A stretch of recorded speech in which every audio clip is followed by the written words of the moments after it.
Hello, and welcome to another edition of The Wicked Truth. It's been about 8 months since I made the last video, and a lot has happened in between. Some of which I'm going to talk about, and some of which I won't. But essentially, why did I stop making my videos? I don't know. I kind of lost a kind of will to live. I suddenly started getting lethargic and depressed, and I couldn't kind of figure out what was going on with myself. I started to lose a lot of weight. I was doing well, yoga every day, meditating 2 hours a day. And then I think I got something similar to what's been called like the dark night of the soul. It's like you're making so many spiritual gains and then you just get hit for six. And I think I just like got hit for six. I kind of completely lost it. And I didn't know how to get back. And now for a couple of weeks, I've been feeling better again, and I haven't started meditating again. It's almost like I'm scared to meditate. And I haven't been very spiritual, but I'm kind of getting myself back together again, feeling good. And I've been reading a lot of books, so I thought I'd do a book review today for you guys. This is a book called What to Do When Machines Do Everything. What to Do When Machines Do Everything. And I bought it in Singapore, in Kinokuniya. If you ever go to Singapore, in Takashimaya, on like the 4th floor, is Kinokuniya bookshop. And it's expensive as hell, but it really has an amazing collection. And I always encourage people to like buy real books from real shops. I mean, we can't have Amazon. I mean, I'm a big fan of Amazon. I've got over 1,300 books on my Kindle, and I buy books online as well. But, when possible, if there's a good bookshop around, I do like to support them. So please, support your local bookshops. We don't want them going off the high street. And this particular book is written by Malcolm Frank, Paul Rohrig, and Ben Pring. And they are kind of experts. They're executives at a company called Cognizant. That's Cognizant, Cognizant. It's apparently a technology consultancy with over 250,000 employees. So it's like a big company. And it's really a positive book. It's kind of funny. I've been watching some of the US presidential nominees, especially from the Democratic sides, particularly a guy called Yang, and he has this big following called the Yang Gang, and he's going for this system called a universal basic income, where everyone's given a basic income, because he says the machines are coming and taking over everything, and we're going to have Google and Tesla making self-driving cars, and all the drivers are going to go out of work, and what are they going to do? And it's really a kind of negative voice, but he tries to play it as if he's doing this great service to society by looking after us humans when the machines take over. And such a negative viewpoint that I really don't agree with. Not that I'm American, but just I love following American news and the political cycles out there, as I do elsewhere as well. But I always found the Americans are a little bit ahead of everyone else when it comes to these kind of discussions. And this book is not political at all. And I bought it because I'm interested in AI and the future of work, really. And what I found in this book, I feel, is a much more realistic and positive view of all the opportunities that are going to be coming out there. And it doesn't really matter if you're a driver or a technologist or a super smart programmer. I don't think you need to be one. I think this book would be really good for everyone to read. I doubt anyone will, because people are lazy. But if you really can and do have a little bit of time, order it on Amazon, order it online, do whatever you have to do. Get the Kindle version if there is one, I haven't checked, or the Audible version. I love doing Audible now. I read almost all my books on Audible, and I've been going through some really great, like, science fiction books, Chinese science fiction and all, which I do want to review later. So it's not all just about like non-fiction, you need a good balance in everything you do. And so let's get on and review this book a little bit. I'm not going to go into details. So essentially the book starts off, talking about what artificial intelligence is and how far we have actually come across. And it explains a little bit about, how Amazon and Netflix have like moved AI into the field, and often that, what we call AI, the goalposts keep changing. And now that we're transitioning into, narrow AI, and then, how games are using it, and trading floors, healthcare, legal systems, games, different games like chess, whatever, and a little bit of the history of how AI developed. It doesn't really go into all the different types of AI and what's the difference between deep learning and machine learning, and I don't think you have to really understand what's coming in the future. It really goes into a good chapter about what job automation is really going to mean, what it looks like it's going to mean. And for example here, they're giving a, like a likely scenario, that, maybe 12% of jobs are at risk, not like this massive, 80% of people going out of work or whatever.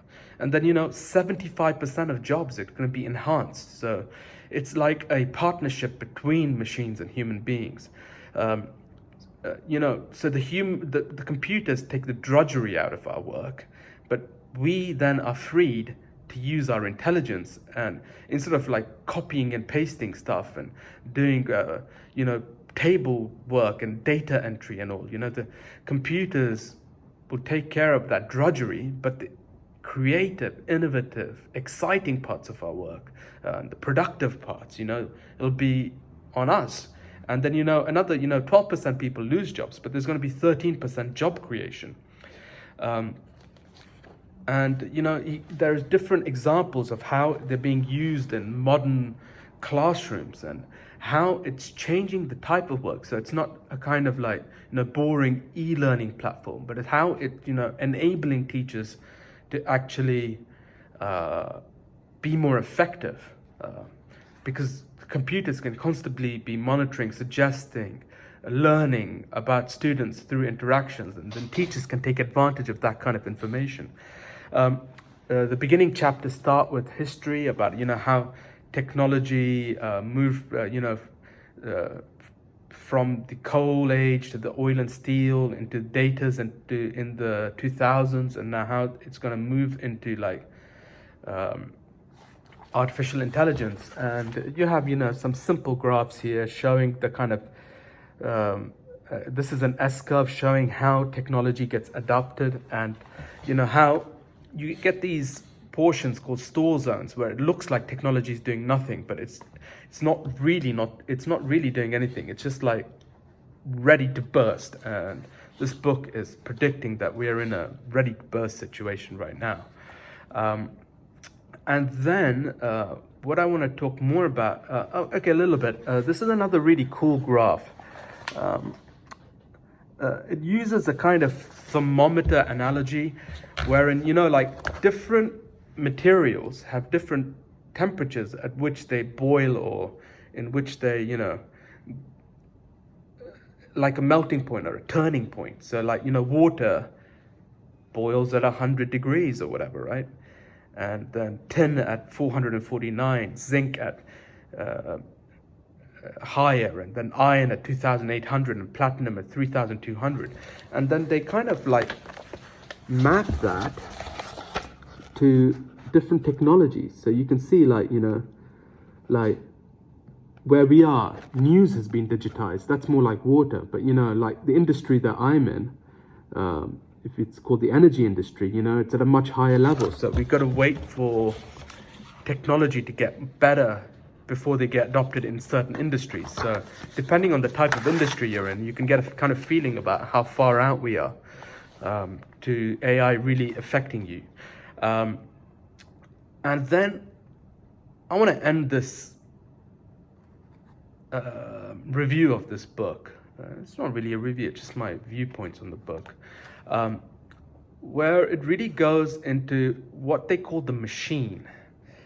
And they have this acronym called AHEAD that can help you orientate yourself. And what the book really does, it kind of gives you a framework about thinking about this stuff yourself, and how it can apply to you in your work today, no matter where you are, whether you're a manager, whether you're a user, whether you're a company owner, about how you can actually use different models of thinking to bring opportunities into your workplace, into what you're doing, whether you want to be self-employed or not, and how we can use technology. So I just want to bring up, since I don't remember what AHEAD actually stands for, I'm going to just look in the glossary before we finish up. And it's on page 9. And the book really goes into details about this without boring you. So essentially AHEAD stands for automate, halo, enhance, abundance, and discovery. So I'm going to explain each one of those in really brief detail. Automate means basically how we automate away boring drudgery and old ways of doing things. Halo talks about how it's kind of like the Internet of Things, about how we can bring instrumentation into our workplace so that we're gathering more relevant data about what we're actually doing.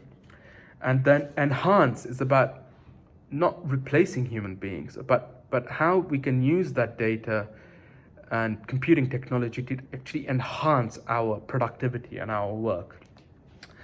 Abundance in the AHEAD, so AHE, enhance, A, abundance, and then D, discovery.